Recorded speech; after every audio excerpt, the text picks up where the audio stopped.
Do you think the WNBA is prepared for a lockout? How about the players? The current collective bargaining agreement between the Players Union and the league expires at the end of October. The CBA is the agreement between the players and the league on how the seasons will operate. More specifically, things like the salary cap, how free agency works, extensions, trades, the draft, and even rookie scale contracts. All of this and more are agreed upon by both parties really before any league operations can move forward. A lockout happens when a league's collective bargaining agreement expires and the owners and players can't agree on a new one. The owners can lock out the players from team facilities and games, or the players can go on strike and just refuse to play. Either way, we get no basketball. This is the first time the WNBA could actually lose games. The WNBA has never really lost regular season games to a labor dispute. In 2003, the draft and preseason were briefly delayed, but that's as close as they got. So first, let's take a look at previous CBAs to see how we got to this one, what's holding things up at the bargaining table right now, and possible outcomes. The league's first collective bargaining agreement was technically in 1999. The Players Union was founded in November of 1998. Each team provides 2 player representatives, and there's an executive committee that leads the entire union. So in 1999, they came to some basic agreements: minimum salary increases for rookies as well as veterans, year-round health insurance, a retirement plan, maternity policies were established. They came to an agreement on the midpoint of the seasons where contracts would be guaranteed for rostered players. One of the beefier things in the 1999 agreement were how many ABL players were allowed to join WNBA teams. With the ABL league folding, a lot of those players were looking for roster spots, and a piece of this agreement felt like the WNBA was trying to keep ABL players out of the league. The 2003 CBA was extremely important. It was at a very weird time in the WNBA's existence. This was the time the league was switching from league ownership for the teams to private ownership. So the NBA owners were expected to purchase and take care of the team, or the WNBA team was expected to go completely independent, which is a big reason the WNBA lost a handful of teams around this time as well. So while they were also dealing with the elephant in the room, with negotiations rather tense and dragging on, they were also able to get free agency introduced, where a player with 6 years of experience whose contract was expiring could become an unrestricted free agent, at the same time adding restricted free agency rules. They also agreed on a guaranteed percentage increase for players' salaries covered over the course of that CBA, as well as some endorsement and group licensing rights. Again, with the league kind of on shaky ground with such drastic change in ownership, it was important to get a deal done just to keep things going. And again, this particular CBA took so long, free agency was delayed as well as the draft that year. The 2008 CBA saw players' salary guaranteed to at least increase each year, which was pretty big. The players' minimums and maximums were increased. The number of designated core players per team was decreased from 2 to 1 starting in the 2009 season. A core player is when a team retains the rights to a player in exchange for the 1-year maximum salary. And they can always negotiate for more, but it's at least that 1 year guaranteed. And they were still adding to the perks on the side. Players with 5 or more years of service could get individual hotel rooms while on the road, and they actually were able to get a revenue sharing component added to this CBA. That agreement actually expired just before the 2013 season, but the teams actually played without it. In 2009, there was an amendment made to the agreement. This is where the players actually agreed to lose a few roster spots. Technically, it helped the league, but it did ensure jobs for players. Like, it guaranteed the roster slots that they did agree to. So it was mutual, but it still considered the players taking a hit here. This is where it was reduced to an 11-person roster. Now, the 2014 CBA, they would gain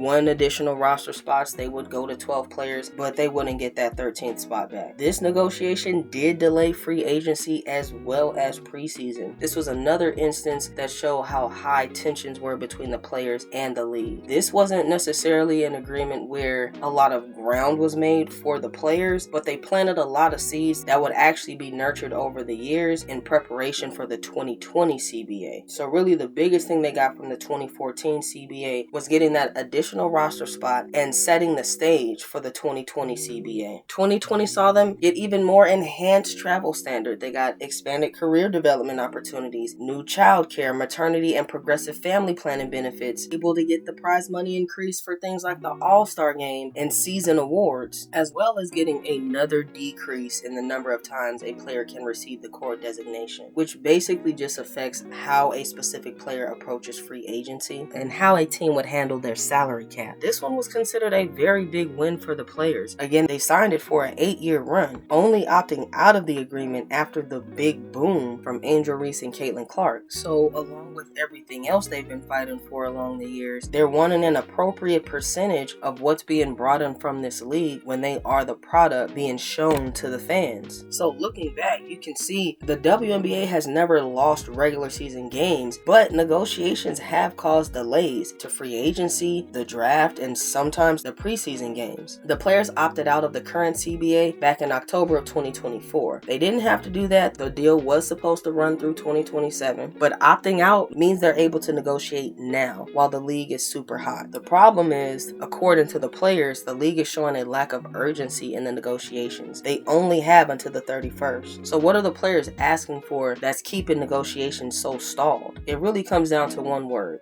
respect. But getting more specific, it's definitely the bigger revenue sharing. The players want a bigger slice of the pie. Currently, they get about 10% of the revenue, compared to NBA players who get about 50% of basketball-related income. The WNBA had a record-breaking 2025 season with sponsorship deals, new expansion teams, and massive TV viewership. The players want to share in that growth. They want a piece of that. Union President Nneka Ogwumike said the league is unwilling to share in that growth, despite the players being the main reason for it. At the same time, players want rules that keep stars in the league and create better competitive balance. Right now, the salary cap is so low that stars still make more money playing overseas and alternative leagues. They really have the space to explore this right now, and they are asking at the best time. Caitlin Clark deserves more. Angel Reese deserves more. Paige Beckers deserves more. And the NCAA players bringing all their fans to the W definitely deserve more. Nafisa Collier, who's the VP of the Players Union, has been vocal. Players are prepared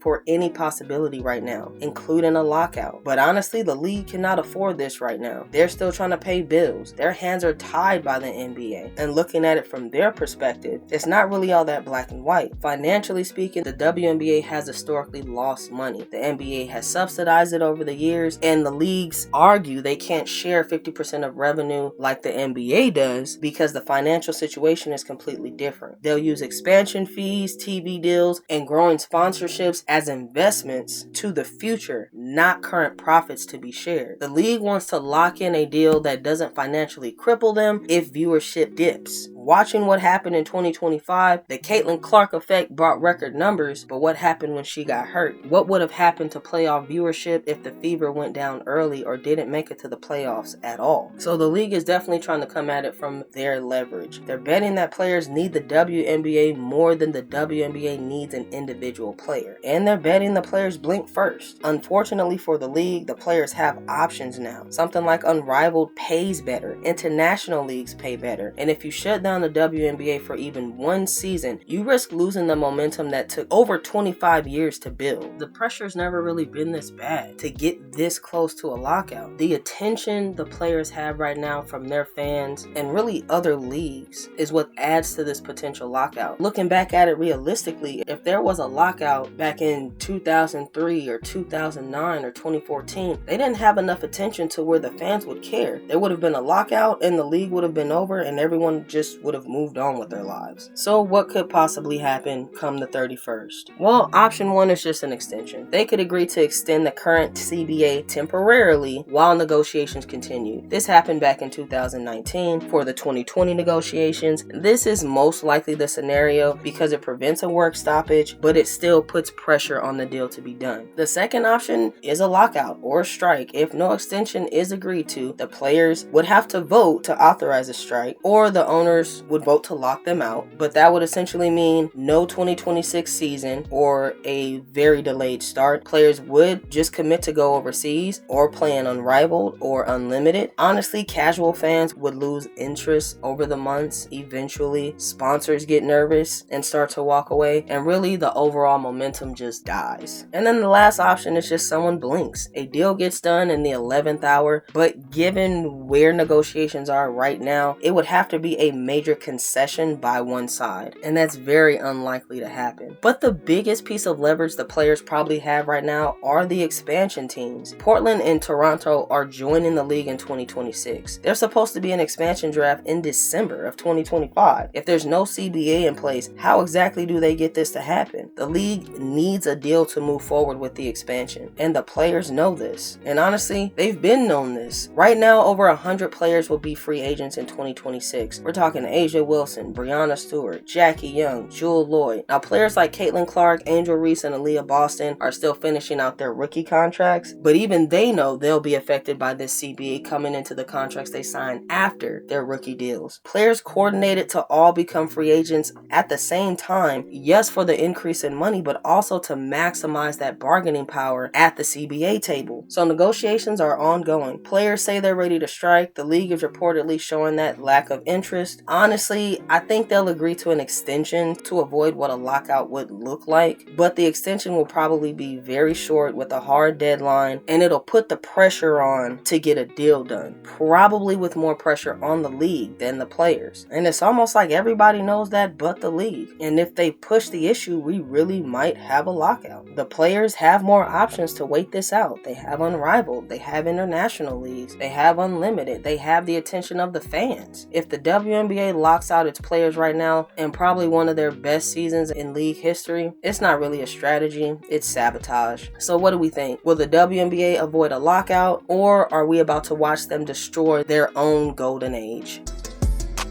Don't forget to like and subscribe, players.